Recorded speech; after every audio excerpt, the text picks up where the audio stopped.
કાયમી નોકરી અપાવવાના બહાને ઠગાઈ આચરનાર માસ્ટર માઇન્ડની પોલીસે ધરપકડ કરી। આરોપી ચિકેશ શાહે એલઆઈસીમાં કોન્ટ્રાક્ટ બેઝ પર નોકરી કરી રહેલા લોકોને કાયમી નોકરીના લાલચ આપી 10,000 રૂપિયા ઉઘરાવ્યા હતા। આરોપીઓ કુલ 46,50,000 પડાવી લીધા બાદ કોઈને નોકરી નહોતી આપી। વારંવારના વાયદા બાદ આખરે ભોગ બનનાર લોકોએ પોલીસ ફરિયાદ કરી। આખરે પોલીસે ફરિયાદના આધારે આરોપીને દબોચી લીધો। પોલીસ તપાસમાં સામે આવ્યું કે આરોપીઓ कुल 1 करोड़ रुपया सुधीनी छेतरपिंडी आचरी चूक्या है। पोलीसे आरोपी सामे अन्य एक गुनामां पण फरियाद नोंधी छे। एलआईसी में हंगामी धोरणे पटावाड़ानी नौकरी करता हता ने तेओने छूटा करवामां आवेला हता, जेथी ते लोको कायमी थवा माटे रजूआतो करता हता अने आ कामना आरोपी जे चिकेश कांतिलाल शाह छे तेना संपर्कमां आवता आ चिकेशे आश्वासन अने भरोसो आपेलो के तमे लोको મને જો ભંડોળ આપશો તો હું આનો ઉપયોગ કરી અને તમને બધાને કાયમી કરાવી દઈશ। સ્કૂલ ઓફ એક્સેલન્સ 2.0 અંતર્ગત રાજ્યની ગ્રાન્ટ ઇન એડ માધ્યમિક અને ઉચ્ચતર માધ્યમિક શાળાઓને માળખાકીય સુવિધા પૂરી પાડવા રાજ્ય સરકાર આપશે આર્થિક સહાય। આવી શાળાઓને 80-20ના પ્રમાણમાં અપાશે આ સહાય। શિક્ષણ મંત્રી ડોક્ટર કુબેર ડિંડોરે નિર્ણયને ઐતિહાસિક ગણાવ્યો। ગોધરા રેલવે સ્ટેશન ખાતે મંત્રી કનુભાઈ દેસાઈ સાથે આવેલા શિક્ષણ મંત્રીએ જણાવ્યું કે આ નિર્ણય બાળકોના ભવિષ્ય માટે મહત્વપૂર્ણ બની રહેશે। ग्रांटीन एड शालाओ 9 થી 12 है एम आपणे एनी व्यवस्था करी छे। संख्या आधारित आपणे 1.5 करोड़ सुधी जे करोड़ एनी संख्या आधारित एनी व्यवस्था आपणे मित्रों करी छे। एवो सारामां सारो निर्णय, ऐतिहासिक निर्णय शिक्षण विभागना हितमां, बाळकोना हितमां, गुजरातना भविष्यना हितमां अने बाळकोना हितमां, शिक्षणना हितमां जे लीधो छे। हमेशा हीरा के कापड़ वेपारना लीधे चर्चामां रहे छे, परंतु आ वखते सूरत युवानोना विजन, विज्ञान अने एआईना लीधे चमक्युं छे। सूरतना 3 युवा विद्यार्थीओए मळीने कमाल करी। 3 मिकेनिकल एंजीनियरिंगना विद्यार्थीओए तैयार करी छे एक एवी बाइक जे संपूर्णपणे एआई संचालित छे। आ बाइकनुं नाम छे गरुड़ा। आ बाइक भविष्यना वाहन व्यवहार माटे नवो मापदंड स्थापित करी शके छे। आ इनोवेटिव प्रोजेक्ट शिवम मौर्य, गुरप्रीत अरोरा अने गणेश पाटीले पार पाड्यो छे। जैसे आपको भी पता, हमें भी पता है कि आने वाला जो टाइम है वो इलेक्ट्रिक का होने वाला है, क्योंकि पेट्रोल जिस हिसाब से पॉल्यूशन बढ़ रहा है, गवर्नमेंट भी ईवी को अडॉप्ट कर रही है, ईवी को पुश कर रही है ताकि आने वाला जो टाइम है वो क्लीन रहे और फ्यूचरिस्टिक रहे। तो इसलिए जो इस बाइक का जो पूरा राइडिंग है ना, पूरा इलेक्ट्रिक बेस्ड है। मीन्स इस पे हमने पेट्रोल से चलने वाली कोई भी चीजें इसके अंदर नहीं डाली है। ये फुल्ली प्योर इलेक्ट्रिक है। मीन्स इसके अंदर आप जब राइडिंग भी चलाएंगे ना, नॉर्मली पेट्रोल बाइक में चलाते हैं तो आपको इंजन की आवाज आती है, बहुत सारे नॉइज क्रिएट होते हैं, लेकिन इसके अंदर जब चलाएंगे ना तो एक स्मूथ राइडिंग एक्सपीरियंस आपको मिलेगा। तो गरुड़ा मात्र एक बाइक नहीं, ते भारतीय युवाओनी वैज्ञानिक दृष्टि, इनोवेटिव पावर और टेक्नोलॉजी प्रत्येना जुस्सानुं प्रतिबिंब है। आ विद्यार्थीओ 1 वर्ष सुधी अविरत मेहनत करीने मात्र 1.80 लाख रूपियामां गरुडानी हकीकतमां बदली काढी छे। खास बात ए छे के बाइक माटे 50% भागो स्क्रेपमांथी मेळववामां आव्या छे अने बाकीना भागो जाते ज डिजाइन करवामां आव्या छे। हाल राइडरना इशारे चालती आ बाइक भविष्यमां संपूर्णपणे ड्राइवरलेस बनी शकाशे अने रिमोट अथवा वाईफाई कनेक्शन द्वारा संचालित थशे। ऐसे ढेर सारे फीचर इसके अंदर हम अभी और भी इंक्लूड कर रहे हैं, टाइम टू टाइम जैसे मिल रहा है। और हमारी कोशिश भी है कि इसको हम आने वाले टाइम में इसको ड्राइवरलेस भी बना रहे हैं, जिसका काम भी हमने स्टार्ट कर दिया है। होप है कि ये बहुत जल्दी कंप्लीट हो, उसका भी मैं बनाने का प्रोसेस आपको दिखाऊंगा और कोशिश है कि ये काफी अच्छे से बनेगा और मैं काफी अच्छे से आपको दिखा पाऊंगा। पोलीस स्टेशन पीएसआई लांच लेता रंगे हाथे झड़पाया। पीएसआई एमजी लिंबोला लांच लेता एसीबी सकंजामां आवी गया। पीएसआई आरोपी ने न मारवा अने झड़पी जामीन पर छोड़वा माटे 40,000 लांचनी मांग करी हती। फरियादी ने लांच न आपवी होवाथी तेणे एसीबीनो संपर्क कर्यो। एसीबीए ट्रेप गोठवी पीएसआई ने रंगे हाथे झड़पी कार्यवाही शरू करी। जिल्लानी आंगणवाड़ीओमां मळता पौष्टिक आहारने बारोबार वेची देवानुं कौभांड सामे आव्युं। साबरकांठानी प्रांतिज पोलीसे काळाबजारी माटे जतो आंगणवाड़ीना पौष्टिक आहारनो जथ्थो झड़पी पाड्यो।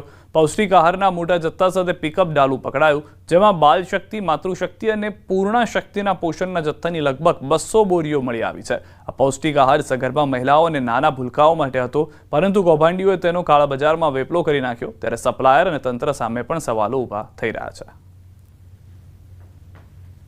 सरकार द्वारा बाळकोने पोषणयुक्त आहार मळे ते माटे आंगणवाड़ीओनी अंदर पोषणयुक्त खोराक आपवानी योजना शरू करी छे अने दरेक आंगणवाड़ीने पोषणयुक्त खोराक मळी रहे ते माटे आईसीडीएस द्वारा जिल्ला कचेरी द्वारा सीडीपीओनी निगरानी हेठळ तालुका वाइज आंगणवाड़ीओमां फाळववामां आवे छे। परंतु महीसागर जिल्लानो मोटो जथ्थो एक पिकअप डालानी अंदर प्रांतिज पोलीसे झड़पी पाड्यो छे।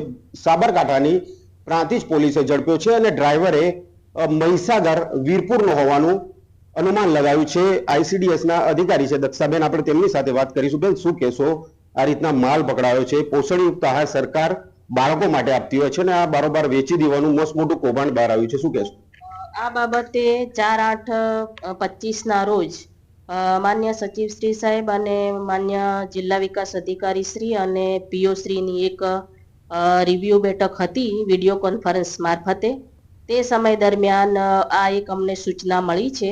પ્રાંતિજ ખાતે THRનો જથ્થો પકડાયેલો છે તે મહીસાગર જિલ્લાની ગાડી છે તેવું જાણવા મળેલ છે, પરંતુ હજુ સુધી કયા જિલ્લાનો કયા તાલુકાનો સ્ટોક છે તે સ્પષ્ટ થતું નથી, જેની તપાસની કાર્યવાહી હાલમાં ચાલુ છે. તપાસ થયેથી આ જથ્થો ક્યાંનો છે તેનું ખ્યાલ આવશે. પિકઅપ ડાલાવાળો જે માણસ છે જે માલ લઈને જતો હતો તેના પણ કાર્યવાહી ફરિયાદ પણ થઈ નથી, ત્યારે કોઈ પણ કાર્યવાહી કરવામાં નથી આવી. તે પણ એક સવાલ અહીંયા ઊભો થઈ રહ્યો છે. મિતેશ ભાટિયા, ન્યૂઝ 18 ગુજરાતી, મહીસાગર. કંપનીનું ઓઇલ ભરાવતા ગ્રાહકો માટે ચેતવણી સમાન કિસ્સો. સુરતના લસકાણામાં બ્રાન્ડેડ કંપનીના નામે ડુપ્લિકેટ ઓઇલ બનાવવાનું કારખાનું ઝડપાયું. લસકાણાના એક બંગલામાં ચાલતા કારખાનામાં પોલીસે દરોડા પાડી નવનીત ઠુમ્મર નામના આરોપીની ધરપકડ કરી. બ્રાન્ડેડ કંપનીનું સ્ટીકર બનાવી ડુપ્લિકેટ ઓઇલ પધરાવવામાં આવતું હતું. ઓઇલ ડુપ્લિકેટ છે કે ઓરિજિનલ તે ખ્યાલ પણ ન પડે તે રીતે પેકિંગ કરતા હતા. પોલીસે અંદાજિત 7 લાખની મત્તાનો મુદ્દામાલ જપ્ત કર્યો. ઝડપાયેલ આરોપી ગુનાહિત ઇતિહાસ ધરાવે છે. जो आरोपी जो पकड़ा गया है नवनीत भाई जसवंत भाई ठुम्मर, ये मूल अमरेली जिले का रहने वाला है. अभी हमने सारी कंपनीज को जान कर दिया है, उनके अथॉरिटी और उनके जो ऑथराइजेशन है वो, क्योंकि इनमें से कुछ कंपनीज ऐसी हैं जो कि अमेरिका की, ब्रिटेन की कंपनीज हैं, तो वहाँ से रिप्रेजेंटेटिव्स का ऑथराइजेशन आने के बाद वो यहाँ पे कॉपीराइट्स एक्ट के तहत केस दर्ज होगा. ઉત્તરકાશી દુર્ઘટના વચ્ચે રાહતના સમાચાર. ઉત્તરાખંડ ગયેલા ગુજરાતના પ્રવાસીઓ સુરક્ષિત. 141 ગુજરાતી પ્રવાસીઓ હાલ સુરક્ષિત. અમદાવાદમાં 99, હારીજમાં 12 પ્રવાસી સુરક્ષિત, ભાવનગરમાં 15, વડોદરાના 5 પ્રવાસી સુરક્ષિત. રાજ્ય સરકાર ઉત્તરાખંડ સરકારના સાથે સતત સંપર્કમાં. અમદાવાદના 5 લોકોની તબિયત નાદુરસ્ત હોવાના સમાચાર. અમદાવાદના નાદુરસ્ત 5 પ્રવાસી હોસ્પિટલમાં સારવાર હેઠળ. ખરાબ વાતાવરણને કારણે એરલિફ્ટ થઈ શકે તેમ નથી. વાતાવરણ સ્વચ્છ થતાં ફરી રેસ્ક્યુ ટીમ લાગશે કામે. ગુજરાતથી ઉત્તરાખંડના પ્રવાસે ગયેલા લોકો હેમખેમ. પહેલા ગુજરાતમાં કોમનવેલ્થની તૈયારી. કોમનવેલ્થનું ફેડરેશન ગુજરાતની મુલાકાતે. ગાંધીનગર અને અમદાવાદના 6 સ્થળોની મુલાકાત. ડાયરેક્ટર ઓફ ઓપરેશન ડેરેન હોલની અધ્યક્ષતામાં પ્રતિનિધિ મંડળે લીધી મુલાકાત. નરેન્દ્ર મોદી સ્ટેડિયમ, સરદાર પટેલ સ્પોર્ટ્સ સંકુલ, રિવરફ્રન્ટ જેવા સ્થળોની મુલાકાત લીધી. સંસ્કારધામ, મહાત્મા મંદિર, IIT જેવા સ્થળોની પણ લીધી મુલાકાત. કોમનવેલ્થ ગેમ્સ માટે ગુજરાતની સક્ષમતા અંગે મેળવી માહિતી. ગુજરાતમાં સ્પોર્ટ્સ ઇન્ફ્રાસ્ટ્રક્ચર અને હોસ્પિટાલિટી અંગે પણ કરી ચકાસણી. અમદાવાદ કોર્પોરેશનથી લઈને રમતગમત મંત્રાલયના અધિકારીઓ સાથે બેઠકો પણ યોજી. રમતગમત, યુવક અને સાંસ્કૃતિક વિભાગના મંત્રી હર્ષ સંઘવી સાથે પણ ડેરેન હોલ અને પ્રતિનિધિ મંડળે કરી બેઠક. દ્રશ્યો પણ આપ જોઈ રહ્યા છો. જે રીતના ગાંધીનગર અને અમદાવાદના 6 સ્થળોની મુલાકાત કરવામાં આવી છે. કોમનવેલ્થ ફેડરેશનની ગુજરાત મુલાકાતથી શક્યતાઓ છે કે ગુજરાતમાં પણ કોમનવેલ્થ ગેમ્સનું આયોજન થઈ શકે. તેની સાથે સાથે ઓલિમ્પિક પહેલા ગુજરાતમાં કોમનવેલ્થની જે તૈયારીઓ છે તે પણ એક મહત્વની ભૂમિકામાં જોવા મળશે.